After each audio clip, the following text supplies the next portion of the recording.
rule number one, so I'm told, is make yourself on the screen so people can see who you are. I don't care. We just got back from our shortened trip around the bay, hitting the Valley Village stores after coffee. We only went to two. One in Burlington on Appleby, not the one that's on Fairview, but the one that's Appleby. And then from Appleby, we went up to the one in Waterdown. And not too much Lego. There was actually, sorry, I want to rephrase that. There was some Lego there that I wasn't interested. There was 6097 black, I don't know if it was a castle set, but it was, or a knight set or whatever. They wanted $300 for it, $295 for it, all pieces except for two. In the box and the instructions. I went on when I was there and I saw it in the display case. They had it all together. I vaguely don't even remember. I vaguely might remember seeing that set back in the day, but it was probably released in the 90s and I wasn't really focusing on sets back then.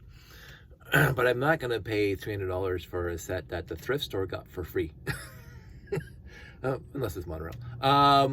But 6097, $295, missing two pieces. That's what it said right there. And they had the whole thing built. It's a set that looked cute enough. Lots of cool pieces, lots of minifigs, lots of horses, lots of whatever. An interesting looking castle thing, whatever. No. $300? No. But what I did get is this guy for $299. Minus a 20% discount because, of course, we bought other stuff, clothes and stuff.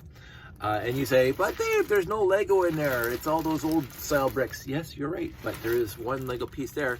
And there's, well, let's get into it because that's why I got this. For $3 minus 20%. Ow. I didn't need that thumb. The staples are just brutal. Actually, let's just rip it. I should have done this in the first place. Now, those of you who are my age will recognize the actual non-Lego pieces like these bricks here. Now, I didn't have any of these when I was a kid. We had the smaller ones that had like the rectangle ones with two studs that look like brick. These, some of my friends had. I'm not sure what company this is, and they're softer, they're more pliable. But I remember, I think my older cousins had these sets, these pieces. I'm just gonna put them back into the bag and take them back to the thrift store. But what I wanted, 10 by 20, original 10 by 20, no tubes in the bottom. And so if you can see it, let's get some light on that. Old style logo on the brick, and the brick is glossy. So this is maybe after I was born, but possibly more than likely before I was born. Because also in this, waffle plates. Yeah, a little faded, but not beat up, not well used, just faded. I have some waffle plates where the studs are rounded on the edges, they're like really well used. This is a good condition waffle plate, except it's yellowed. So that's why I got it. Let's see really quick. 1x8 with old school on the bottom, always cool. Another black brick, some blue and red. Again, well, this one's got the injection mold on the top, so obviously it's a newer brick. The rest of them do not. The rest of them have the injection mold on the side. So I'm just going to go through here really quick and pull out all of the pieces that I wanted, which is basically the Lego pieces. Old 1x2 has the little tube in the middle. Slightly yellowed. I realized that you'll hardly ever find a mint old trans clear brick from the early 70s. Most of them seem to fade, get a little yellowed. Door from back in the day. This is called Reliable Easy Lock, whatever. 2x8 Lego brick, and Lego, non-Lego. That's not like Lego brick in there. What's that? Sensible toys, 1x1. Not nothing to write home about. But again, all thick walls. So again, older and glossy, so not used a lot. So thick-walled Lego bricks that are not used a lot is a rarity. Another waffle plate, not as yellowed and really, really good condition. So that was good. And what else? This is what actually made me want to buy this. The waffle plates obviously made me want it, but I said I have enough waffle plates on their own. But if we get a regular 2x4 brick, and this one's got the injection mold on the top, if we get a regular 2x4 brick, you can see all the logos are perfect. They're face up, so like they go this way, and that's the way it is for most bricks. Like even the 2x3, they go up and down with the brick. This guy, and I mentioned this the other day, and this one's not nearly as bad. The logo's this way. So let's see if I can get, I don't know if I can do this. It never works for me. I never want to focus on that. But and also the studs are slightly different. They don't have as rounded an edge between the top of the stud and the side of the stud, and kind of an indent into the and into the stud. So the studs themselves are like a little tiny bit of a bowl in order to get the logos on them. But I saw this and I said, I was just talking about this, where this is probably Samsonite, where they didn't seem to adhere to the standards and the benchmarks that Denmark was doing, because the studs are faced differently. Now this one is not random. All the studs are sideways here, so this is the top and this is the bottom, whereas the regular studs, the logo's this way. But I thought that was unique, and I think I have a few more of those pieces anyway. But let's see what else. Another white one, a couple. I was hoping that these would be lettered bricks, but they're not.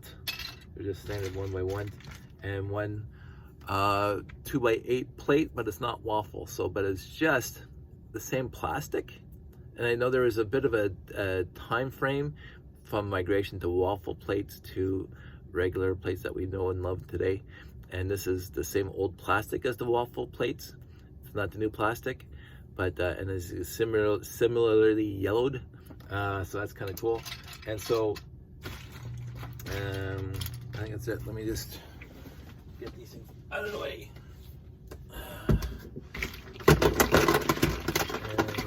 I don't know what this track is from. Probably something from back in the day.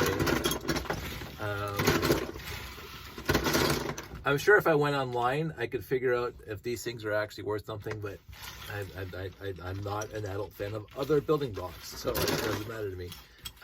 That can go in the trash. There's 2 more bricks, 1x8, 1x6, again without the tubes in the bottom, the opening bottom. We're done. So 2 things that caught my eye in this, obviously, is the 6x8 waffle plates and the black brick that has the logo going the other. And I wanted to make a video. so I paid a whole $3 to make a video. And so this is the leftover Lego. Is this Lego here worth $3? It is to me. So a 10x20 and waffle plates and bricks with the studs not orientated in the correct direction, and the original 1x with the none of the little tiny tubes, but and the good part about, and you kind of miss this now, is that if you put this together, you can slide this thing back and forth like that.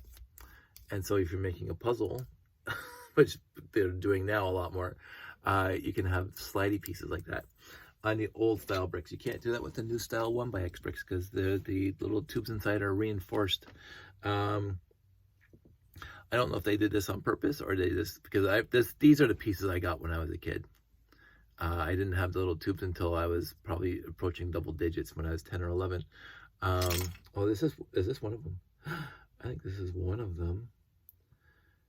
This is one of them. So I mentioned this before, this isn't as good representation, but the top one is the old Lego logo, and it's got a ring around the stud.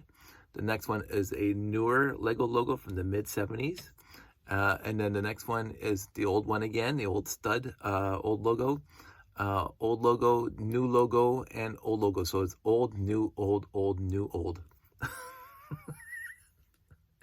And even you can tell just by the picture, the two new ones are glossier than the four old ones, because I probably grinded it down or whatever. They modified the mold, and that's what they did. Now I have some black ones that I would love to find where the actual letters are twisted at 45 degrees to the rest of them. Some are upside down and some are whatever.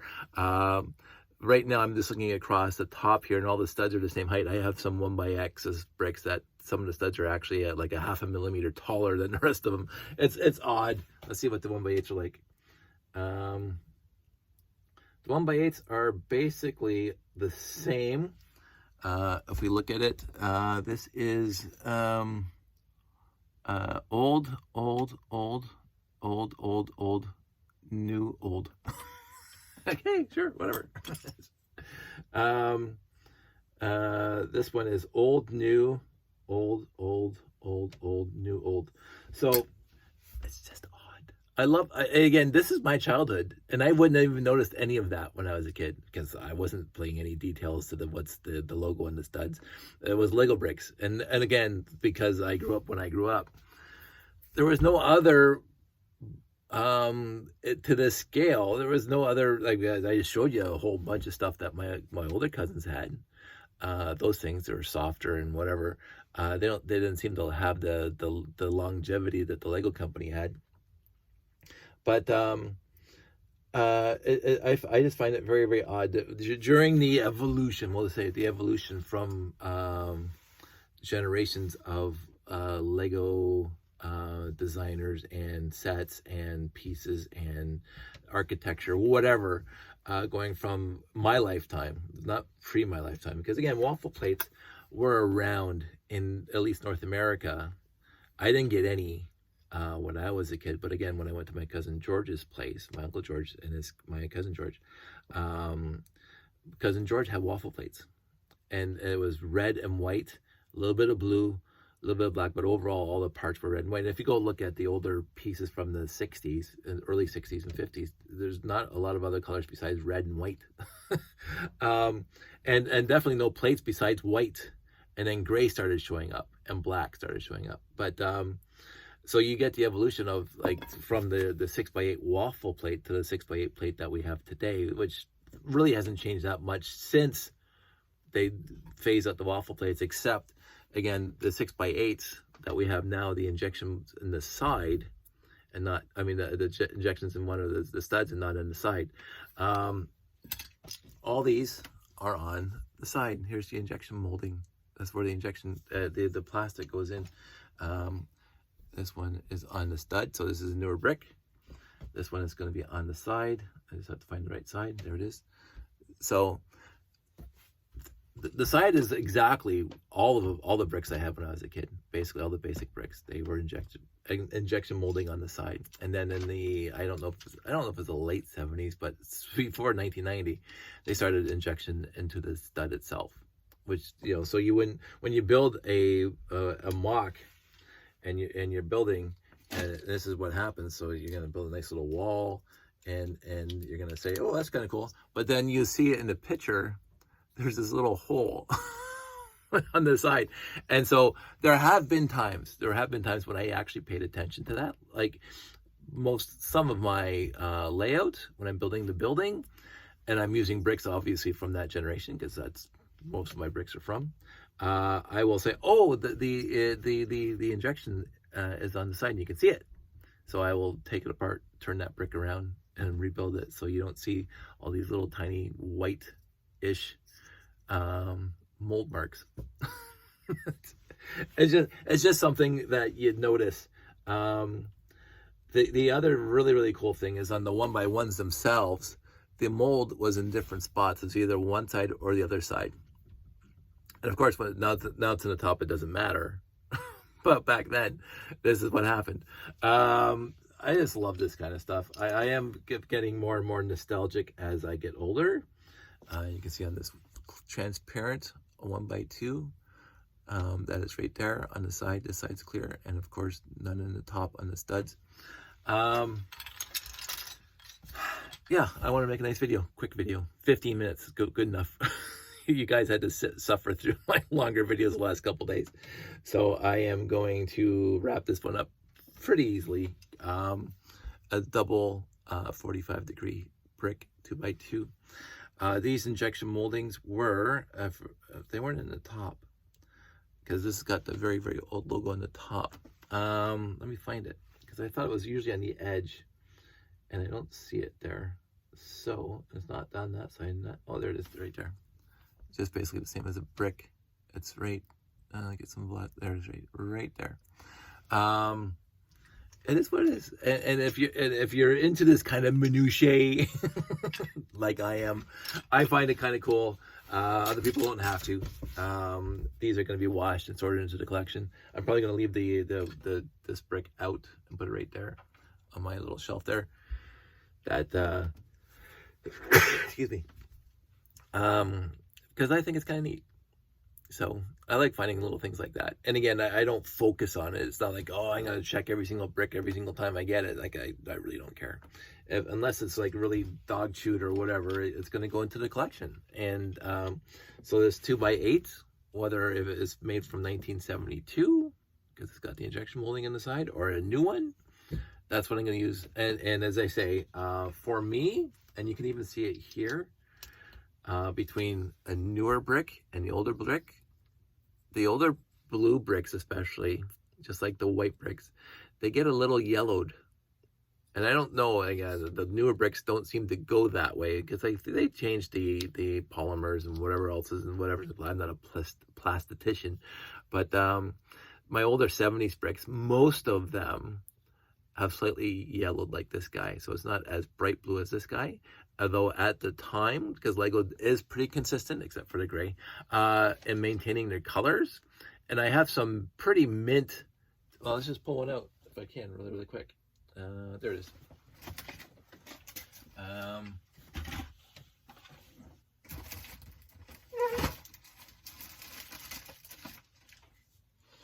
So this set, again, I've showed it so many times before. This set came out in 1970. It doesn't say on here, but early 70s. And it was never used. Like, it's never been used. And it's probably never seen the sun. So, oh, maybe that was pretty used. Well, scratch, maybe it was used a little bit. But if you get to the two bricks, this one's slightly yellowed. This is the newer one on top. This is the new one, and this is the, and you can tell by the logos on top and the injection molding on the side. It is, if you're looking at it, a slightly different color, slightly more yellowed between those two. But when I'm building something such as, let's flip it around. When I'm building something such as that guy, it makes it, I keep on using the word weathered, but since this is on the moon or an asteroid, there's no weathering. It's just moon dust, whatever you want to call it. It looks like it's been used. And this is why, again, those builders who want to build all their mocks using as new as pieces as possible. I think this thing is bothering me. Because they don't want scratches. They don't want the discoloration. They want the whole thing to be uniform. And again, there are specific times when you want that. Like if I'm making an artistic project, like a sculpture or something like that, I can see that you want unscratched, unused bricks. And so you order them in bulk. You order like boxes of 2x4s. I remember for my wedding present, one of my, not at the wedding, but engagement, my friends got together and bought me, because I was building train layouts, they got me like a K6 or whatever it is. I forget what they call the boxes that you order from Lego. That's just full of one type of brick. 2x4 green bricks, because I was doing lots of landscaping. And so I got 2 or 3 of those, and they're all mint right off the factory, right out of the machine, right into the box, never been used, and now they're over there. It's fun to get brand new bricks and see that there's no blemishes on them. But I also like, when I'm looking at this thing, it seems to have, for me, and that doesn't have to be for anybody else, but for me, it seems to have a little more character, because it has some age to it, because the pieces don't look like they're mint. I think I talked about this before, but I'll cover it really, really quick. The original Star Trek series, because we're going to talk about Star Trek, the original Star Trek series, the set, not the set, the model design team who built the original Enterprise, it's 11 feet long, made out of oak, parts of it oak. There's tons of documentaries on the NCC 1701 Constitution class starship that they used in the original series. It's in the Smithsonian, and I will be going there sometime to see it. That they added weathering over the seasons. Like the first season, the model was mint, and then the second season, they added some stuff to it to make it look like it was in use in space that you really couldn't pick up on those old TVs. but what you can do, and there's a documentary on this, is, and I don't want to go off, I'll go off in this tangent because that's one of my favorite stories. So, non-Lego. The things that I have in here that are not Lego are extremely, extremely important to me. Like that kid there. And this thing. So what had happened was, after the series was over, they didn't know what to do with this 11-foot model of the Enterprise. And so I don't know I can't remember the specifics of the story, but the model ended up down the street at the university in the commons area for the university students who were loving Star Trek. And it sat there for a while. And one of the university students who was being dropped off by his dad for his years at university was also a Star Trek fan, and his dad was a semi-professional photographer and had the best film and the best camera, and he was taking pictures of the Enterprise sitting in the university common area with Kodachrome best of the film and whatever, because Kodak back in the day was the #1 manufacturer of cameras and film, and so the kid had these pictures of him being dropped off the university and the Enterprise in the background and blah blah, and so the Smithsonian, the Enterprise goes back to wherever, and in the 80s or wherever, I don't know the exact dates, whatever. The Enterprise model, the 11-foot model, ends up at the Smithsonian Institute for whatever in New York. And they did a restoration project because it was passed around and beat up, and the nacelles were falling down because it's just wood holding them up, right? And so these things were oak and they're heavy and they're whatever. So they decided to do a restoration project on this thing, and they were asking for the original paint, like the RBG or the Pentomes or whatever, of the actual model, and all the people who made the Enterprise were either dead or retired or forgot. There was no paperwork anywhere saying, hey, there's use this RBG value. Stop the Enterprise. And so what happened was, this kid finds out that the Smithsonian, because he's still a fan like us, and he finds out, and he says, oh wait, I have some pictures from 40 years ago when I'm being dropped off at university. Or whatever it was, and my dad took him on high quality slide print, whatever, and so, oh really? And so they ship them over the slides, and they do an in-depth scanning of the slides and figure out with the colors and saturations and blah blah blah, and they restored the Enterprise model with the right color of paint from 1972, which is just a few years after the series is over. And what they notice is that, especially on the nacelles, the model people on the series started putting like a light dusting of usage on the panels. Like in universe, there'd be panels holding all the stuff inside that makes the warp drive work, and so they would have some light, not scorch marks, but some usage marks on the panels of the nacelles, and they re-added that. The Smithsonian re-added that, and I just absolutely love that kind of stuff, because again, this is important. Not this model, but it's an important part of my life, and always has been. Just like these things over here have been extremely, since my earliest memories. This thing has been an extremely important part of my life, and so I'm not living or dying or getting right down to the minutiae and reading every single spec manual on the restoration project. But I watched a few videos on YouTube. I had a magazine back in the day that told me what they were doing. I was mildly interested. I paid $5.95 for a magazine that talked about how the Smithsonian is restoring the Enterprise. This is like 1990 or 19 whatever. I'm a casual fan on that kind of acquiring stuff about it. Just like I do not own a Star Trek uniform. I don't. I never have. I had all the books at one point because I was a voracious reader before. But I do not have a Star Trek uniform because that's not my style of fandom.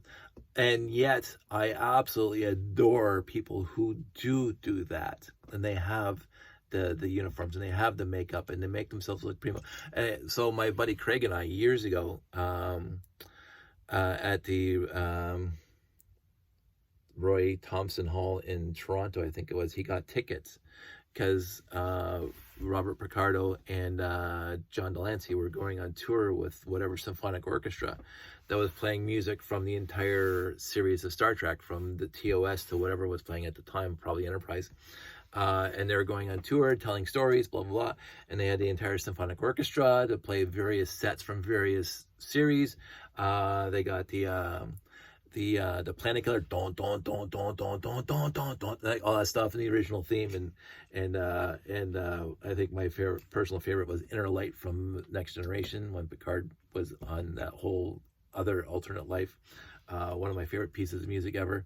But they played Star Trek TMPE, the theme song, was a beautiful piece, and the Klingon theme and the DS9 theme and various themes from inside the series.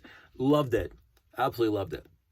But while we're there, Craig and I are, we're going to the concert hall to watch a symphonic orchestra. So we comport ourselves thusly, right? And so we're not dressed up in jeans and a t-shirt. No, we're going to the concert hall to watch the symphonic orchestra. We're not gonna rent 3-piece suits or anything like that, but we're gonna dress our dress pants, a nice dress shirt, shine our shoes a little bit, probably not.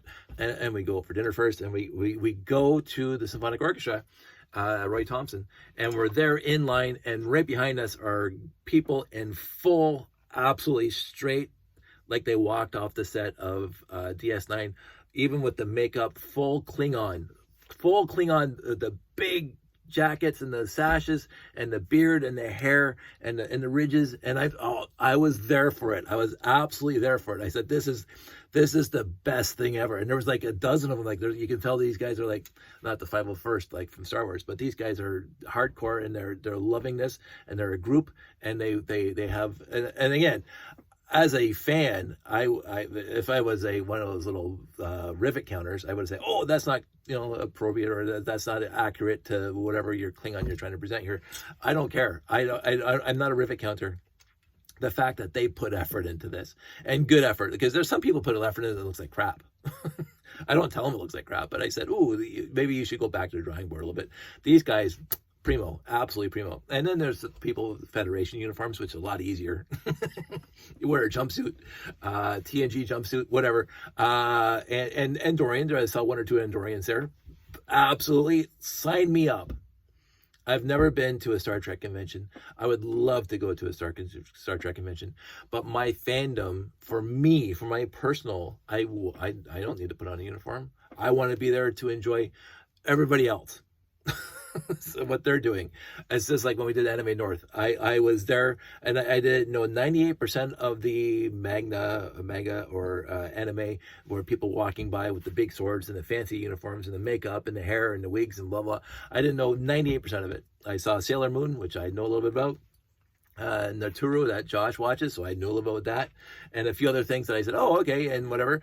And even Elsa and Anna from Frozen were there, and very nicely done. Like I'm going, they actually look like the characters, and I'm going, and whoever the girls behind it put effort into it, and it's like the whole thing. I'm going, I'm there for it. And the rest of it, I don't know what that's from. I have no idea. Some obscure magazine from 1992, some comic book strip. Don't care. The guy looks primo. I'll get it. I'll love it. I love that any day of the week. Other people's fandom. I love it when we used to do Brick Fest and the 501st showed up. Absolutely loved it. Absolutely, and the way they interact with the kids, it's fantastic. And sometimes the joy on the 6-year-old seeing Boba Fett or Lando or whatever, Chewbacca, like really tall guy in a Chewbacca suit, and fantastic, and even Princess Leia and Rey and all of that.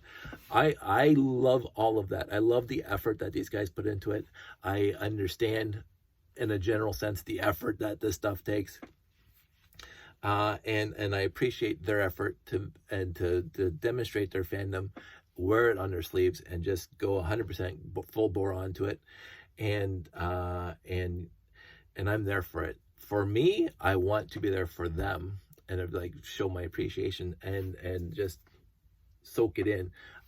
For me, I have no want or desire to do that for myself. My fandom is to appreciate other people's fandom. I've mentioned that a few times. And when it comes to my Lego stuff, I put a lot of effort into it. Sure. I'll put on a display. Sure.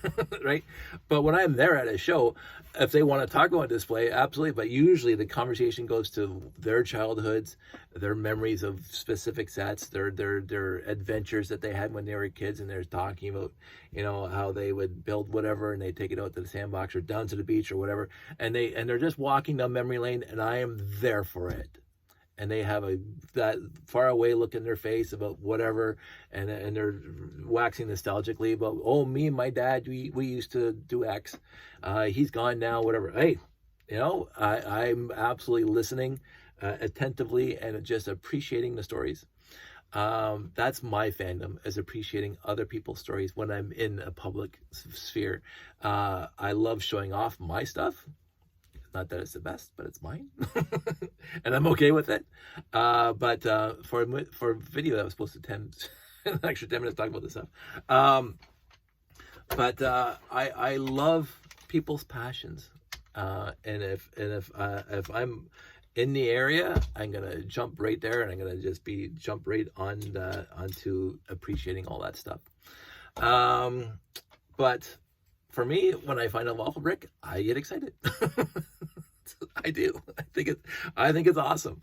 A lot of people in this hobby don't care, and it's also perfectly acceptable. Nobody else has to care about waffle plates except for me. It doesn't matter, because they have their loves and appreciations and fandom for them. Just like what for me in Star Trek, I have seen every single episode ever produced. I've seen every movie. I've read most of the books up until like 20 years ago. I kind of just gave up on it because there's so many books and whatever. And a lot of magazines, a lot of talk about how they restored the Enterprise, and I still eat up. Adam Savage right now has a nice video of him geeking out at the Smithsonian about the Enterprise, and it was like an hour long, and I'm going to sit through that and watch it on video because he has my kind of enthusiasm for this stuff. So this is why I bought this bag, and it was only $3. So $3 for a bag of bricks that. Did I need? No. Absolutely didn't need. I'm going to put that up there. Absolutely didn't need these bricks. There's not one brick in here that I do not have multiple copies of. Now, that said, do I have this brick, 2x4 black brick with the studs, the logo horizontal instead of vertical? Maybe, but I'm not going to go looking for it. But I don't believe I have one, and I got this one. So, do I have tons of waffle plates? Oh my God. And this isn't even all of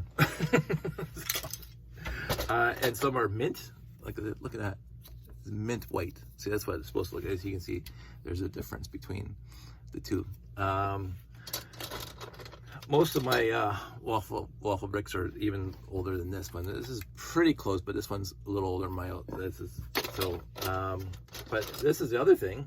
I have one gray waffle plate. Lots of these, what we call wing waffle plates, but they're actually for the Esso stations and stuff. I don't have any waffle plates right now. I don't see them. I thought I had some that have the red paint on it, which is kind of sad. But these two, after I wash them, are just going to be added to the waffle plate bin. And so it's not like I needed them, but I saw it and I said, Sure, $3. I've wasted $3 before on stupider stuff. I'm not above wasting $3 on stupider stuff. Yeah, so anywho, that's it. That's all. I am actually going to be done now. I can't think.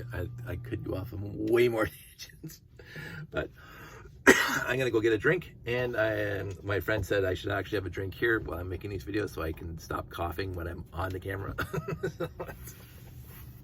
But that didn't happen. Everybody out there, have a good weekend. Stay safe, take care, and I'll talk to you soon.